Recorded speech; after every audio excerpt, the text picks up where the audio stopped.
Han pun terlihat menanyakan alasan Yi-Cell mengapa dirinya seperti mengagumi player bernama Loki tersebut.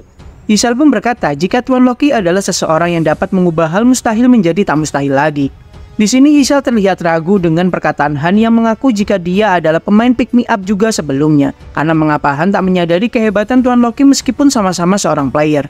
Namun di saat Yi-Cell akan beranjak pergi meninggalkan Han saat itu, Han pun meminta maaf pada Yi-Cell karena dia tak dapat memuaskan harapan tinggi dari Yi-Cell. Namun yang perlu Yi-Cell ketahui saat ini adalah identitas asli Han Sojin di game pick me up sebelumnya adalah Loki itu sendiri. Tentu Yi-Cell tak mempercayai perkataan Han saat itu. Dia menganggap jika perkataan Han hanyalah sebuah candaan semata. Tapi dengan cepat Han pun menyebutkan nomor seri akun milik Loki.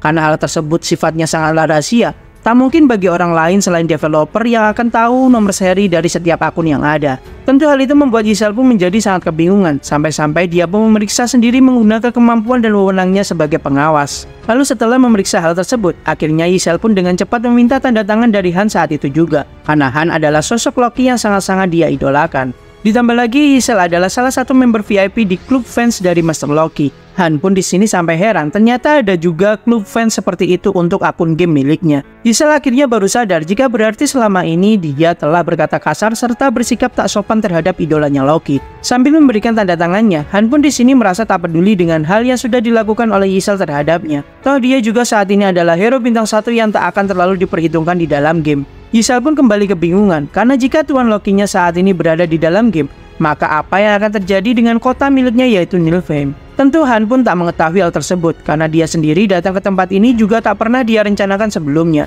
Nilfheim adalah nama lobi dari akun Han sebelumnya. Ada 13 lantai di lobi tersebut termasuk lobi dan juga ruang tunggu.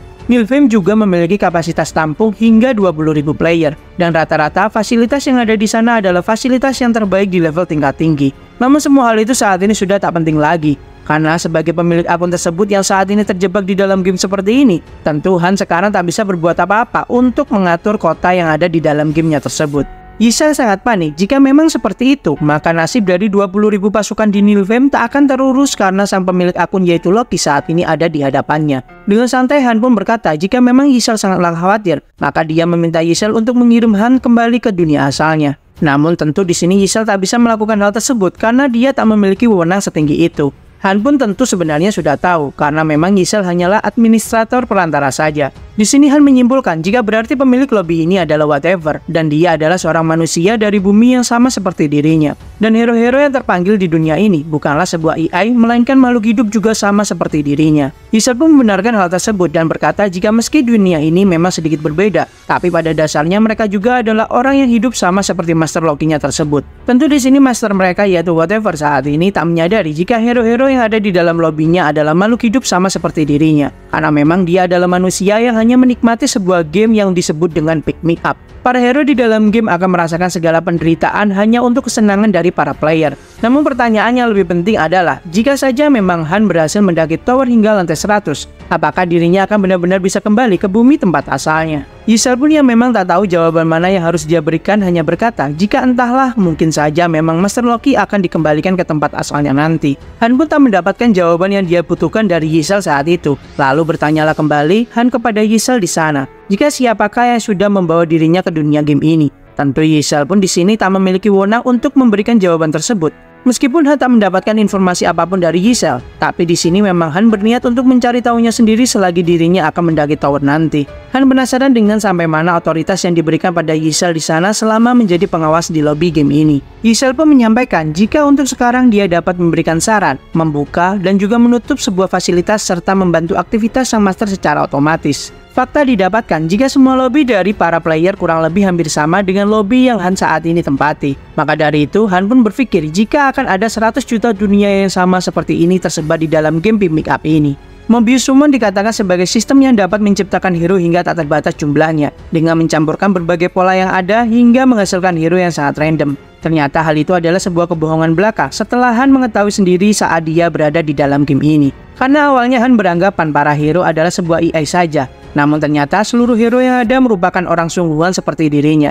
Jika begitu, artinya sistem telah menciptakan sebuah konten tak terbatas dan juga menciptakan 100 juta dunia yang berbeda-beda pula. Han sangat tak menyangka jika dunia yang ada di dalam game ternyata adalah dunia nyata yang ada di dunia lain. Maka dari itu, setiap keputusan ceroboh dari seorang master itu akan membuat kematian pada setiap karakter yang ada di dalam game. Akhirnya Han pun berkata pada Yi Shell saat itu juga, jika memang di sini Yi Shell dan sang master benar-benar ingin mendaki tower sampai ke puncak, maka dia meminta untuk Yi Shell menuruti seluruh perintah darinya dan Han akan membiarkan mereka mendaki tower dengan benar. Dengan penuh semangat, Yi Shell pun terlihat menjadi sangat patuh kepada Han saat itu juga. Jaina adalah seseorang yang sangat jenius. Kecepatan perkembangannya tak bisa dibandingkan dengan hero bintang 1 lainnya. Hal itu terbukti saat dia tak pernah memegang dagger sebelumnya, namun dengan sangat mudah Jaina pun dapat menguasai senjata tersebut. Di sisi lain juga ada Eren yang memiliki perkembangan sangatlah lamban. Jika dibiarkan begini terus, maka dia akan segera berakhir, dan dia cepat atau lambat akan segera mati. Terlihat Jaina yang sedang berlatih tanding dengan Eren saat itu. Jaina menyampaikan pada Han jika meski dirinya tak serius saat melawan Eren, namun Eren tetap saja tak bisa menang dari dirinya. Han pun menghentikan kesombongan Jaina dan meminta Jaina untuk mengikutinya di sana. Tentu Jaina penasaran dengan perintah Han saat itu, karena mengapa dia mengajak bawahan nomor satunya ini pergi dan malah tak berlatih. Mendengar Jaina yang berkata jika dia adalah bawahan nomor 1 Han, seketika Yi Shell pun berdebat dengan Jaina saat itu juga, karena menurut Yi Shell dialah bawahan nomor 1 Han saat itu. Di saat perdebatan mereka semakin sengit, Yi Shell pun hampir saja membuka rahasia dari identitas Han saat itu pada Jaina. Namun dengan cepat Han pun menangkap tubuh kecil Yi Shell dan berkata, jika bukankah Yi Shell memiliki suatu pekerjaan yang harus segera dia lakukan, bukan? Pada intinya Yi Shell dan Jaina masih terus berdebat tempat nomor 1 untuk menjadi bawahan dari Loki. Tentu Jaina penasaran dengan siapakah Loki yang disebutkan oleh Yi Shell di sana. Han pun hanya berkata jika Yi Shell sepertinya memang dari awal seperti layaknya seorang peri gila. Maka dari itu, seluruh perkataannya hanyalah melantur tak karuan. Tibalah mereka di sebuah bangunan yang sepertinya adalah gudang. Han pun bertanya pada Yi Shell tentang dirinya yang sebelumnya berkata jika Yi Shell memiliki wewenang dan juga otoritas untuk membuka suatu fasilitas. Maka dari itu Han pun meminta Yi Shell untuk membuka gudang tersebut saat itu juga. Dengan mudah ruangan itu pun dibuka oleh Yi Shell di sana. Lalu Han pun dengan cepat mengambil beberapa material seperti biji besi, kulit dan juga papan kayu. Dan setelah semua bahan yang dibutuhkan sudah diambil olehnya, Han pun meminta Yi Shell pun saat ini membuka fasilitas pandai besi untuknya. Han berniat untuk membuat sebuah senjata yang lebih baik dan bisa dia gunakan daripada senjata butut yang dia gunakan sebelumnya. Setelah berbincang-bincang dengan Yi Shell saat itu, akhirnya Han menyadari jika keberadaannya cukup spesial, karena dia adalah seorang setengah master dan juga setengah hero. Maka dari itu, hal yang akan dilakukan Han di fasilitas pandai besi seharusnya bisa dilakukan, mengingat biasanya fasilitas tersebut hanya bisa diakses oleh seorang master saja. Saat akan melakukan pembuatan sebuah item, nampak banyak sekali notifikasi peringatan. Karena memang fasilitas yang belumlah berkembang, maka banyak sekali penalti yang harus Han terima saat itu di sana. Mengetahui jika proses otomatisnya tak akan membuahkan hasil, Yi Shell pun merasa kesal dengan sistem itu sendiri. Namun Han pun di sini berniat untuk melakukan proses creation itemnya dengan cara manual saja. Karena jika tingkat kesulitan yang dapat diselesaikan semakin tinggi, maka hasil yang didapatkan juga akan semakin tinggi pula rank tingkatannya. Dengan sangat entengnya Han pun memilih tingkat Ultra Hell saat itu juga. Tentu hal ini membuat Yi Shell pun sangat terkejut sejadi-jadinya. Karena bagaimana bisa Han memilih tingkatan sesulit itu, meski sudah mendapatkan sebuah penalti yang bertumpuk-tumpuk seperti saat ini. Muncullah sebuah minigame yang harus dimainkan oleh seorang master di saat melakukan proses creation sebuah item. Memang biasanya sebagian master akan malas melakukan dan memilih proses otomatis saja. Namun yang tak banyak diketahui oleh banyak pemain, jika hadiah yang akan diterima dari proses menyelesaikan minigames ini akan memiliki hadiah yang lumayan kualitasnya tergantung tingkat penyelesaiannya. Han pun di sini memiliki waktu 3 menit saat melakukan proses creation tersebut. Dalam sekejap, proses pun dimulai. Yi Shell pun sangat takjub dengan kemampuan Master Loki karena dia akhirnya bisa menyaksikan langsung dari sentuhan teknik 1000 tangan yang sangat legendaris dari sang Master Loki. Notifikasi pun muncul jika proses creation mendapatkan tingkatan super sukses. Dan Han di sini berhasil menciptakan sebuah item longsword rank C saat itu. Tentu hal itu membuat Yi Shell sangatlah bahagia setelah melihat Master Loki dapat menciptakan sebuah item yang sangat luar biasa. Setelah proses creation selesai, nampak beberapa item rank C pun didapatkan seperti contohnya pedang, panah, shield, dan juga tombak. Han pun tak bisa mengeluh karena dengan fasilitas yang tersedia saat ini, mendapatkan rank C merupakan sebuah keuntungan yang lumayan sulit untuk dilakukan biasanya. Tentu Yi Shell pun menanyakan pada Master Loki-nya tersebut, jika apa tak sebaiknya dia menciptakan lebih banyak lagi senjata untuk memperkuat pasukannya nanti. Namun Han pun di sini tak ingin terlalu mencolok dan menyebabkan masalah dan kecurigaan terhadap master mereka yaitu Whatever. Keesokan harinya nampaklah penyerangan di lantai 4 akhirnya dilakukan. Jaina terlihat sangat hebat saat menggunakan panah baru buatan Han di sana. Bidikan serta ketajaman panah miliknya saat ini memiliki tingkat akurasi yang berada di atas rata-rata. Di saat Jaina sedang memuji panah pemberian Han kala itu, dia juga sedikit mengeluh karena master mereka Whatever melakukan tindakan yang sangat nekat, dengan hanya mengerahkan mereka bertiga untuk menyerang lantai selanjutnya. Tak lama kemudian tiba-tiba muncullah beberapa monster yang sepertinya adalah bos area di lantai tersebut. Han pun memerintahkan pada Jaina untuk melawan monster harpi yang ada di hadapan mereka. Sambil dia memerintahkan Eren untuk bersiaga melindungi Jaina dari serangan mendadak yang datang dari arah lain. Namun Eren pun tiba-tiba merasa ketakutan dan membuat statusnya turun hingga 30% di sana. Dia bertindak dengan sangat ceroboh dan juga gegabah kala itu.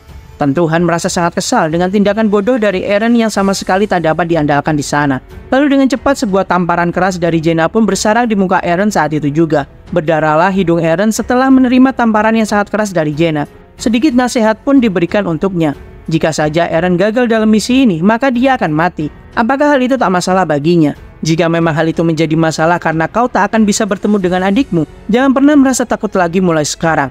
Akhirnya Eren pun berusaha untuk bangkit dan berguna untuk parti mereka. Kerjasama yang mulai terjalin pun perlahan-lahan membuahkan hasil di sana. Pada akhirnya misi mereka pun selesai dan sukses, dengan MVP tentu dipegang oleh Han di sana. Dan yang menarik adalah di saat Eren merasa dirinya tak terlalu berguna selama misi berlangsung. Tapi faktanya saat ini dia telah dimasukkan ke jajaran hero favorit seperti Han dan juga Jaina. Han pun menyampaikan pada Eren jika sepertinya dia akan selamat dan hidup cukup lama mulai hari ini. Dengan sangat bahagia, Eren pun merasa lega karena ternyata dia tak akan mati seperti teman-temannya sebelumnya.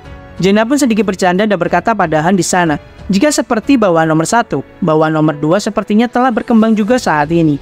Tak menanggapi candaan tersebut, Han pun hanya melenggang pergi dan memasuki area penyimpanan peralatan. Mendengar kata-kata bawaan nomor 1 dari Jaina, dia pun teringat dengan bawahan pertamanya yaitu Siris. Dia adalah hero yang berasal dari Nilfheim, 5 anggota dari parti utama. Hero bintang 6 dengan level 99 dan juga memiliki divine weapon yang telah Han tempa sendiri. Tentu mereka juga memiliki banyak sekali skill ultimate. Mungkin saja Han bisa bertemu dengan mereka berlima suatu hari nanti, jika dia terus mendaki tower lebih tinggi lagi. Han merasa tak khawatir dengan keadaan Nilfheim, karena game Pick Me Up ini juga adalah game otomatis. Tentu Siris dan juga Nilfheim akan baik-baik saja karena mereka bisa menjaga diri mereka sendiri. Ditambah lagi ada Yurnet di sana untuk keadaan darurat. Mereka berdua adalah hero yang sangat cerdas dan juga sangat pandai dalam membuat sebuah keputusan. Sampai-sampai Han awalnya tak percaya jika mereka adalah sebuah AI. Dan terbukti saat ini jika tentu mereka bukanlah AI seperti yang terfikirkan oleh seluruh para master yang bermain game Pick Me Up ini. Di Nilfheim terlihat Siris seperti ingin pergi meninggalkan tempat indah tersebut. Siris menyampaikan pada Yurnet jika mereka harus memanfaatkan setiap detik yang mereka miliki saat ini. Yurnet pun menyerahkan urusan investigasi keberadaan Master Loki mereka pada Siris saat itu. Lalu untuk Yurnet sendiri, dia akan mengurus Nilfheim menggunakan seluruh kemampuannya. Di lobi milik Whatever nampak berbagai fasilitas telah ditingkatkan di sana, mulai dari ruang kantin untuk makan, tempat latihan bertarung, bahkan juga gudang senjata dan juga pandai besi pun sudah ditingkatkan. Pada intinya seluruh kebutuhan bagi player pemula sudah ada saat ini di lobi milik Whatever. Perubahan besar dari tempat mereka tinggal saat ini sempat membuat Jaina cukup terkejut dan terkesan di sana. Eren pun juga sempat mengira jika master mereka adalah seorang penyihir karena bisa menciptakan seluruh hal itu dalam sekejap saja. Namun Han sendiri hanya tersenyum kecil dan berkata pada Jaina dan juga Eren jika sepertinya master mereka saat ini sedang sedikit berfoya-foya. Karena memang game Pick Me Up saat ini sudah mulai terasa menarik dan asik untuk Master Whatever. Dengan respon yang berbeda-beda dari setiap hero dan pertarungan yang pastinya akan terlihat sangat mengasyikkan, Whatever mungkin sedang berpikir jika mereka tak seperti buatan komputer melainkan seperti orang asli saat ini. Sederhananya adalah semakin mereka banyak menyelesaikan lantai, maka ruang tunggu dan juga fasilitas yang dimiliki saat ini akan terus bertambah bagus. Dengan waktu bermain Master Whatever yang cukup teratur, Han pun berspekulasi jika dia kemungkinan besar adalah seorang pekerja kantoran. Tentu dengan sang master yang terlihat selalu memperhatikan penyerangan dengan cukup sering, maka dari itu dia juga pasti akan sering berfoya-foya untuk game ini nantinya. Hal itu dibenarkan oleh Yisel yang terlihat sangat senang setelah mendapatkan paket pembelian game dari Master Whatever saat ini. Dia bersyukur jika master mereka bukanlah seorang anak SMA yang pasti tak memiliki uang untuk berfoya-foya. Menurut informasi yang Han sampaikan, game Pick Me Up ini sangatlah berbeda dengan game-game lain yang memberikan game setelah menyelesaikan misi. Karena selama Han bermain game Pick Me Up ini, game tersebut hampir tak pernah memiliki event yang memberikan games pada player. Dan dikarenakan games gratisan yang akan didapatkan sangatlah terbatas, maka dari itu player pay to win pun akan lebih diuntungkan dalam game ini. Tiba-tiba muncullah notifikasi yang menunjukkan jika sang master telah memulai summon 10 kali hero. Han penasaran dengan hero seperti apa yang akan muncul kali ini. Han pun berniat menyambut para hero-hero baru ini supaya bisa mengetahui kondisi dan rules yang ada. Ada dua metode gacha summoning di game Pick Me Up ini.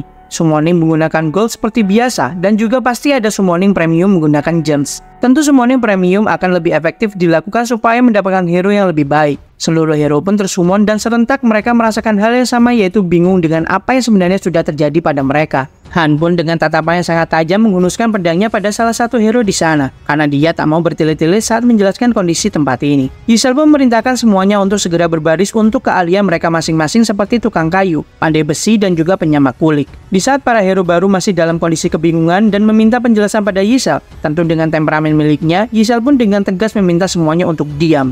Di sisi lain, Jaina pun menanyakan hal apa yang dilakukan oleh Yisal saat ini pada Han. Han pun menyampaikan jika Yisal sedang membagi pekerjaan karena banyak fasilitas yang terbuka dalam lobi saat ini. Karena tak semua hero yang tersummon bisa bertarung, maka sistem kehidupan di ruang tunggu saat ini akan mulai berubah. Yisal pun masih sibuk mengatur tempat bagi hero-hero baru yang tersummon di sana. Han juga sedikit menjelaskan pada Jaina jika cara bertahan hidup di ruang tunggu saat ini akan segera berubah. Karena jika memang kau tak memiliki keahlian khusus di tempat ini, maka mau tak mau bertarung dan memaksakan tubuhmu adalah hal yang harus dilakukan supaya selamat di tempat ini. Siapapun yang tak becus tak akan pernah diberi makan. Dengan cepat, sang Master Whatever pun mengategorikan siapa saja yang berguna dan siapa saja yang layak dijadikan tim investigasi untuk lantai selanjutnya. Namun sebelum itu, para hero bintang 1 akan dikirim ke lantai 1 untuk diuji coba. Beberapa dari mereka pun langsung mati seketika. Jaina pun di sini sedikit heran dengan Han yang sepertinya membiarkan mereka para hero baru masuk begitu saja tanpa pengetahuan sedikit pun. Namun Han pun berkata jika dia tak perlu repot-repot menjelaskan perihal rules game ini pada hero yang bahkan mati saat dikirim di lantai terendah di sana. Lalu party selanjutnya pun dibentuk dan akan segera dikirim untuk melakukan uji coba di lantai 1. Tiba-tiba Eren pun dengan lantang berkata pada Yisal jika dia ingin bergabung di party tersebut. Jaina pun sempat heran dengan sikap Eren yang terlihat tak seperti biasanya. Lalu Han pun minta Yisal untuk merekomendasikan Eren bergabung ke party tersebut pada master mereka. Hal itu karena Eren belum terlalu memiliki banyak pengalaman bertempur. Jadi bukan ide yang buruk membiarkan Eren mendapatkan beberapa pengalaman bertempur saat ini. Setelah sudah dimasukkan ke dalam party tersebut, Han pun berpesan pada Eren jika tak masalah kalau hanya membantu saja. Namun sebisa mungkin Eren tak disarankan untuk meniru sepak terjang Han yang menggendong tim seperti biasa. Eren pun di sini paham dengan perkataan Han, lalu dia pun bergegas maju dan memasuki gerbang. Di sisi lain, Jaina pun merasa rindu dengan rumahnya karena dia ingin memakan nasi seperti biasa. Hal itu disebabkan Jaina merasa tak puas selama dia di tempat ini. Karena semenjak terpanggilnya dia ke dunia ini, dia hanya memakan kentang pemberian dari master mereka tersebut. Han pun dengan santai berkata jika mungkin saja Tuhan mereka saat ini sedang mengawasi Jaina layaknya Tuhan yang sedang mengawasi dunia dari atas langit. Di saat Jaina panik karena dia telah mengeluh dan takut dihukum oleh Whatever, Han pun berkata kembali jika kemungkinan keluhan Jaina tak akan terdengar sepenuhnya karena sang master tak akan mendengarkan semua individu yang ada di tempat ini. Dalam hati Han di sini dia tahu jika semua keluhan tersebut akan terfilter sebelum akan disampaikan pesannya kepada sang master itu sendiri. Singkatnya, stage lantai 1 pun berhasil diselesaikan. Mengetahui jika tak ada korban jiwa yang jatuh dalam party tersebut, Han pun bertanya pada Eren jika berapa banyak goblin yang telah dia bunuh. Eren menyampaikan jika dia hanya membunuh satu monster saja. Han pun senang karena ternyata Eren memahami maksud perkataan Han sebelumnya, yang secara tak langsung meminta Eren untuk membiarkan yang lain mendapatkan pengalaman bertarung yang sama. Han pun akhirnya mengajak semuanya untuk kembali. Saat memeriksa beberapa fasilitas, Jaina dan Eren merasa sangat senang karena terdapat kafetaria yang pastinya akan membuat mereka terbebas dari makanan kentang seperti sebelumnya. Mereka beranggapan pasti akan bisa makan daging steak ataupun makanan lezat lainnya, karena seluruh fasilitas di tempat ini sudah meningkat dan menjadi lebih baik. Namun harapan mereka semua pupus setelah salah satu hero yang ditugaskan di ruang kafetaria menyuguhkan kentang rebus di sana. Dia beralasan jika semua bumbu memang sudah tersedia, namun bahan makanan hanya tersedia kentang saja. Han yang mampu mengintip informasi dari hero lain pun melihat suatu kebohongan besar telah terjadi di tempat ini. Meski pria tua yang ada di hadapannya mengatakan jika dia memiliki keahlian memasak sebelumnya kepada Yisal, namun faktanya dia tak memiliki skill khusus satupun dan layaknya hero sampah seperti biasa. Han pun dengan cepat menunjuk hero lain untuk mengambil tugas di tempat kafetaria tersebut, karena memang dia melihat bahwa Chloe memiliki kemampuan dan skill memasak lebih baik daripada hero sampah sebelumnya. Setelah menyarankan hal tersebut dan berhasil membuat Chloe mengambil alih bagian kafeteria tersebut kepada sang master, tiba-tiba saja kentang-kentang sebelumnya disulap menjadi berbagai suguhan yang sangat lezat dan memiliki banyak varian bentuk dan juga rasa. Hal itu karena Chloe memanfaatkan seluruh bumbu-bumbu yang ada hingga dirinya dapat menyajikan banyak sekali varian bentuk suguhan makanan di sana. Han pun akhirnya membuka pembicaraan dengan tegas di sana. Jika dia akan menyampaikan hal ini sekali saja dan tak akan mengulanginya lagi. Kalian boleh memberitahukan apa yang kusampaikan pada kumpulan pemula-pemula selanjutnya yang akan tersummon ke tempat ini. Setelah menceritakan seluruh perjalanan dari awal Han dan Jaina tersummon ke tempat ini sampai di saat mereka duduk bersama mereka kali ini. Awalnya mereka semua tak percaya jika Han dan juga Jaina yang terlihat sangatlah kuat awalnya sama seperti mereka semua. Han juga menyampaikan jika orang-orang yang memiliki kemampuan dan keahlian lain seperti contohnya Enoch dan juga Chloe akan bertarung bersama mereka dengan cara yang lain, yaitu dengan menjalankan tugas yang sudah dipasrahkan pada mereka di bidang masing-masing untuk memperlancar perkembangan tempat ini. Han juga menyampaikan jika tugas dari non-petarung memang memiliki tingkat selamat lebih besar dan juga lebih tinggi di sini. Namun mereka semua tak boleh terlalu santai dan berdiam diri saja, karena jika saja ada hero baru yang memiliki talenta lebih bagus di bidang yang sama, maka posisi kalian akan segera diambil alih dan kalian mau tak mau harus menjadi kelas petarung kembali. Keesokan harinya kehidupan Han pun mulai berubah sedikit demi sedikit. Han terlihat akan melatih 3 pemuda yang sepertinya ingin menjadi lebih kuat seperti Han di sana. Karena Aaron memanggil Han dengan sebutan bos, membuat hampir seluruh orang saat ini memanggil dirinya sebagai bos Han. Han pun di sini melatih para pemuda itu tanpa pandang bulu, karena dia juga sebenarnya ingin mencari suasana baru. Setelah dirinya merasa bosan karena terus-menerus berlatih dan melawan Eren beberapa waktu terakhir ini. Perbedaan status Han dan juga para bocah-bocah yang dilatihnya saat ini kurang lebih memiliki selisih 7-8 poin. Hal itu sama seperti perbedaan kemampuan dari seorang anak kecil dan juga orang dewasa. Hal ini tentu tak akan bisa Han capai saat dia masih berada di bumi. Namun tak hanya Han saja yang berkembang di tempat ini, karena Jaina juga mendapatkan keahlian memanah pemula hingga pada level 5 saat ini. Dan juga dia mendapatkan keahlian penggunaan dagger di level 2. Di sisi lain, Eren pun juga mendapatkan keahlian bertombak di level 2. Namun sampai saat ini perkembangannya pun terhenti di sana dan masih belum mampu berkembang ke tingkat selanjutnya. Eren adalah orang pertama yang datang ke tempat latihan dan juga akan pulang paling terakhir. Namun skill miliknya tak bertambah secara efisien di sana. Dan untuk para bocah yang dilatih Han sebelumnya, mereka sudah mendapatkan keahlian berpedang di level 1. Kemungkinan karena umur mereka yang hampir mirip, hal itu membuat mereka bertiga sangat cepat akrab tentunya. Singkatnya, beberapa hari kemudian, sang master melakukan free summon 10 kali lagi.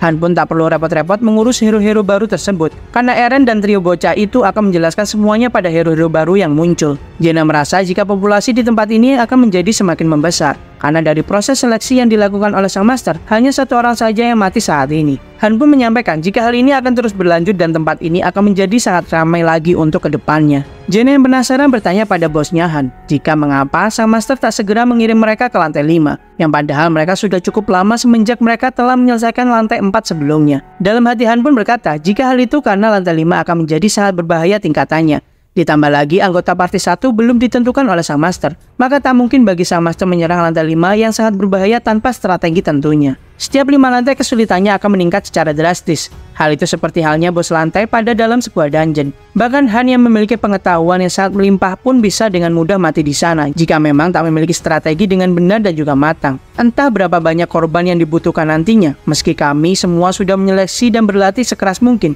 Han tak melihat suatu alasan yang kuat untuk memberitahukan sebuah fakta pada Jaina jika betapa kejamnya kesulitan tower ini nantinya. Terlihat saat ini Han, Jaina, dan juga Eren sedang melatih 2 bocah untuk menjadi seorang tanker di garis depan. Han memerintahkan untuk mereka tak banyak melakukan serangan, karena tugas utama mereka hanyalah fokus pada pertahanan saja. Untuk perihal serangan, mereka bisa mengandalkan pedang dan juga busur yang tepat ada di belakang mereka berdua. Han selalu memiliki strategi dan juga taktik yang sangat hebat. Dia selalu memanfaatkan dan menggunakan segala hal yang memang sudah dimilikinya. Karena yang lemah selalu memiliki cara bertarung mereka sendiri, dan salah satunya adalah melalui sebuah formasi. Di saat masih lemah, Han memilih untuk memakai kekuatan dari sebuah grup daripada menggunakan kekuatan secara individu. Maka dari itu, di sini Han tak ikut bertarung dan hanya mengawasi kerjasama dari partinya. Hal itu ditujukan supaya mereka dapat melatih kerjasama dan juga mendapatkan sebuah pengalaman bertarung yang berharga. Karena jika dia mau, sebenarnya Han bisa menyelesaikan lantai 4 ini sendirian saja. Singkatnya, lantai 4 pun dapat diselesaikan dengan Jaina sebagai MVP-nya. Di sini mereka tak tahu quest apa yang akan diberikan pada lantai 5 nanti. Namun Han menyadari jika pasti ada beberapa hal yang tak mungkin bisa dia hadapi sendirian saja. Di saat kembali terlihat trio bocah tersebut saling berbagi cerita dan pengalaman satu sama lain. Mereka nampak sangat kompak saat bersama seperti itu. Jaina pun merasa jika memang mereka bertiga sudah sangat kompak dan juga terlihat sangat siap. Han pun juga berpikiran hal yang sama dengan Jaina di sana. Lalu master mereka whatever terlihat semakin sering login, dan pada 10 summon hero berikutnya, dia memperoleh seorang pandai besi dan juga seorang ahli kulit di sana. Lalu sang master pun akhirnya mengaktifkan equipment workshop saat itu juga. Di sini pandai besi, ahli kulit, dan tukang kayu saling bekerja sama untuk membuat sebuah equipment. Namun karena memang masihlah pemula, mereka kebanyakan menghasilkan pedang dan juga perisai rank E saja. Dan equipment tersebut dialokasikan ke hero-hero yang baru disummon oleh sang master, supaya hal itu bisa meningkatkan daya tahan hero baru meningkat secara drastis. Tentu untuk party utama akan diberikan sebuah equipment yang lebih tinggi ranknya. Dan untuk yang tidak bekerja keras akan menjadi tumbal sintesis seperti biasa. Mereka-mereka yang tak pernah muncul di area latihan dan yang hanya mencoba mencari pintu keluar terus-menerus seharian. Tentu konsekuensi itulah yang akan diberikan sang master pada hero tak berguna seperti mereka. Beberapa hari pun telah berlalu. Salah satu dari trio bocah tersebut sedikit merasa bosan dengan penyerangan mereka di lantai 4 secara terus-menerus. Dia ingin menyerang ke lantai selanjutnya agar tak merasa bosan. Han pun bertanya pada Yisel jika apakah saat ini bukannya jadwal mereka menyerang ke lantai 5. Yisel pun yang memang tak mengetahui niat dari sang master pun hanya berkata jika mungkin saja hal itu bisa terjadi. Jenna pun di sini merasa jika apakah party mereka sudah benar-benar siap untuk melawan monster-monster yang ada di lantai 5. Karena menurut Han sendiri, lantai 5 akan memiliki tingkat kesulitan yang lebih tinggi dari lantai-lantai sebelumnya. Han pun memperingatkan anggota partinya untuk tetap waspada, karena jika mereka terlalu bersantai-santai, bisa saja kepala mereka akan melayang karena tebasan dari musuh. Akhirnya dikirimlah mereka ke misi selanjutnya. Setting tempat dari misi di lantai 5 ini adalah bangunan kota yang terlihat sudah hancur porak-poranda. Karena sepertinya di kota tersebut telah terjadi sebuah kekacauan yang sangat besar. Memang tak ada monster satupun yang terlihat saat itu. Namun Han di sini juga tetap waspada dan meminta semuanya untuk segera bergegas ke tengah kota untuk memeriksa situasi. Dalam hati Han, dia merasa cukup aneh karena kota tersebut nampak kosong dari warga sipil. Bahkan juga tak terlihat menunjukkan sebuah tanda-tanda kemunculan dari monster di sana. Tiba-tiba salah satu bocah trio yang memang masuk dalam anggota party tersebut berteriak sangat histeris. Karena dia menemukan suatu hal yang sepertinya harus bos Han lihat saat itu juga. Lihatlah mayat yang sudah menjadi tengkorak ditemukan oleh mereka di sana. Eren dan Jenna berspekulasi jika ada yang aneh dengan kota ini, karena tak ada tanda-tanda kehidupan meski ada bangunan kota di tempat tersebut. Dan juga ada bercak darah namun sudah terlihat sudah sangat kering. Tentu quest misi kali ini sangatlah berbeda dengan quest-quest yang pernah mereka lakukan sebelumnya. Han yang tak ingin membuang-buang waktu lagi memerintahkan Jenna untuk naik ke atas menara bel di sekitar mereka saat itu juga. Di saat Jenna sudah naik ke atas menara, dengan penglihatan tajamnya Jenna merasa sangatlah terkejut, karena Jenna melihat suatu hal yang sangat tak bisa dia percaya saat ini. Dia menyampaikan pada bosnya Han jika di luar terlihat monster goblin berusaha memasuki kota dan menuju ke arah mereka. Han pun penasaran dengan jumlah dari goblin yang akan menyerang mereka semua saat ini. Jenna dengan sangat panik berkata jika jumlah mereka ada ribuan. Muncullah notifikasi di depan mata Han jika misi kali ini adalah bertahan hidup dari serangan musuh yang berjumlah sekitar 1846 goblin. Eren mulai merasa panik setelah mendengar kata ribuan dari Jenna. Han pun meminta Jenna untuk segera turun saat itu juga. Lalu Han pun memberitahukan semuanya untuk tidak panik. Karena misi kali ini bukan untuk membasmi semua monster, melainkan mereka hanya perlu bertahan hidup sampai waktu yang sudah ditentukan selesai. Awalnya mereka ingin bersembunyi untuk menghindari pertarungan, namun seluruh bangunan saat ini terkunci oleh sistem dan tak dapat dimasuki oleh para hero di sana. Melihat seluruh anggota partinya mulai panik, Han pun mengatakan jika mereka hanya perlu bertahan kurang lebih 10 menit saja. Namun dalam hati Han, dia merasa saat ini benar-benar sangat tidak beruntung, karena notifikasi waktu yang muncul di hadapannya adalah 30 menit lebih tepatnya untuk bertahan hidup dari serangan tersebut. Pada kasus di mana sebuah quest survival diberikan ke satu lantai tingkat rendah, biasanya peluang party yang akan bertahan hidup hanya menyentuh angka 9% saja. Han berusaha mengarahkan seluruh anggota partinya mencari tempat yang cukup strategis untuk melawan musuh-musuh mereka.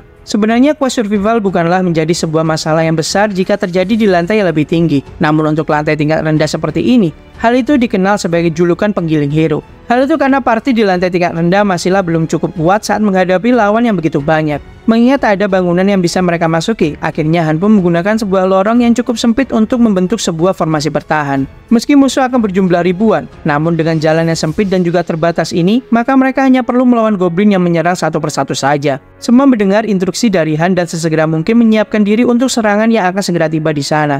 Han pun menyarankan Zid dan juga Hansen untuk bertarung secara bergilir dan sebisa mungkin untuk menghemat tenaga karena pertarungan akan terasa sangat lama. Jenna pun diperintahkan untuk menghemat anak panahnya dan menembakkan ketika di saat darurat atau saat diperintahkan oleh Han. Sebelum gelombang pertama datang, mereka semua diperintahkan oleh Han untuk membangun sebuah barikade untuk menghalangi pergerakan musuh. Karena jika saja satu goblin bisa lolos dan membuat pertahanan mereka goyah, maka mereka semua akan bisa mati dengan cepat di sana. Han di sini merasa sedikit panik karena waktu yang berjalan akan terasa sama dengan waktu yang ada di bumi. Hal itu pasti akan terasa sangat lama karena mereka harus bertahan dari serangan ribuan musuh yang akan menyerang. Akhirnya Han pun berkontak langsung dengan musuh dan timer pun dimulai saat itu juga. Meski barikade belumlah selesai, mau tak mau mereka semua harus mengeliminasi musuh yang datang secara bertubi-tubi. Sebagai ganti barikade yang belum selesai, Han memerintahkan semuanya untuk menggunakan mayat-mayat dari para monster tersebut saja sebagai barikade. Semua terlihat berusaha sebisa mungkin untuk mengeliminasi musuh dan sekaligus menghemat tenaga. Jenna sendiri sudah siap menggantikan siapa saja yang memang sudah merasa lelah di sana. Pola dari serangan musuh sebenarnya terus berulang dan dapat dihafal oleh Han. Yang jadi masalah di sini adalah jumlah mereka yang begitu banyak. Eren pun menanyakan perihal waktu yang tersisa pada Han di sana. Han pun menyampaikan jika mereka harus bertahan sekitar 10 menit saja. Lalu dengan lantang Han pun berkata jika apakah dia pernah berbohong pada mereka sebelumnya. Maka dari itu dia meminta untuk semuanya bertahan sebisa mungkin di sana. Suasana sore hari itu pun dihiasi oleh darah dari para monster yang tereliminasi oleh mereka semua saat itu. Dengan sangat teratur, Han memerintahkan Zid dan juga Hansen untuk terus bergantian, supaya mereka tetap bisa fokus untuk menghadapi gelombang musuh yang semakin banyak berdatangan. Han pun tanpa segan memarahi Zid yang terlihat memaksakan diri meski dia terlihat sangat kelelahan di sana. Karena Han butuh mereka semua untuk bertahan dan menghemat tenaga sebisa mungkin. Han juga sadar jika dirinya tak memiliki stamina yang cukup saat ini. Namun yang lebih parah saat ini adalah anggota lainnya yang terus-menerus boros terhadap stamina mereka sendiri. Hal itu wajar karena mereka pada dasarnya tak terlalu mahir dalam urusan pertempuran. Karena sebenarnya mereka hanya membutuhkan satu serangan saja untuk menghabisi satu musuh. Tusuk, potong, dan tusuk lagi. Mereka semua hanya perlu melakukan itu secara terus-menerus. Mengingat musuh hanyalah monster lemah yang muncul dari lantai satu saja, tentu seharusnya tak sulit bagi mereka untuk menghabisinya. Meski sebenarnya Han sendiri juga sadar jika masalahnya di sini bukanlah tingkat kesulitan saat ingin membunuh para goblin tersebut, melainkan jumlah mereka yang berada di luar nalar saat ini. Kembali lagi Han memerintahkan Hansen dan Zid untuk berganti posisi. Tak lupa Han meminta Jenna untuk membantu Zid yang sudah terlihat kelelahan. Lalu di sini juga Han berkata pada Jenna untuk mengambil kembali anak panah yang sudah dia tembakkan sebisa mungkin.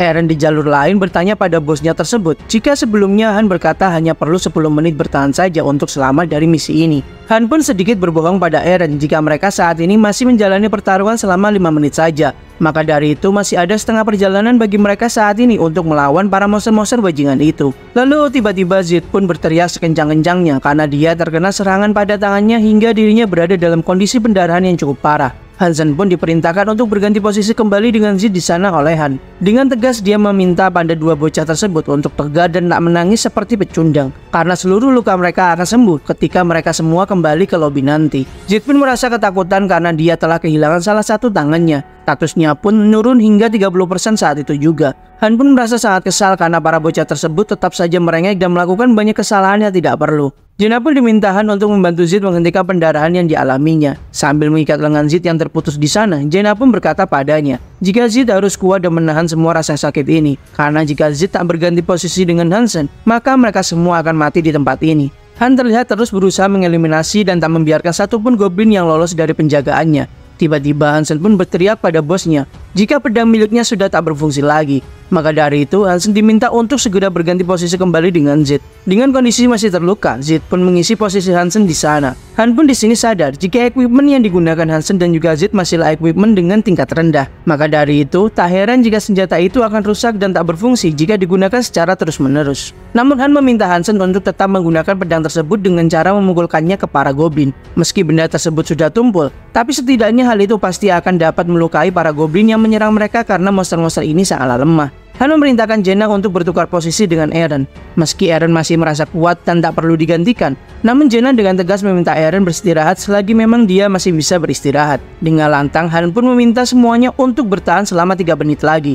Hanya 3 menit lagi hingga semuanya selesai. Dalam hati Han dia pun merasa sangat heran karena mengapa waktu 30 menit ini sangatlah lama dia rasakan. Berbagai instruksi diberikan oleh Han secara terus-menerus pada mereka semua. Hal itu supaya mereka tetap bisa beristirahat dan memulihkan energi meski hanya hitungan detik saja. Melihat jalur yang dijaga oleh Zid dan juga Hansen saat ini sangatlah rapuh, Han pun meminta Jenna untuk menembakkan semua anak panahnya ke jalur yang dijaga oleh Zid dan juga Hansen saja. Karena jika jalur tersebut tertembus, maka tamatlah riwayat mereka semua. Jenna pun menuruti perintah bosnya tersebut. Namun di saat yang bersamaan akhirnya Zid pun tertusuk oleh belati yang digenggam oleh para goblin tersebut. Hal itu membuat Jin sekarat seketika karena sepertinya belati tersebut mengenai titik vital miliknya.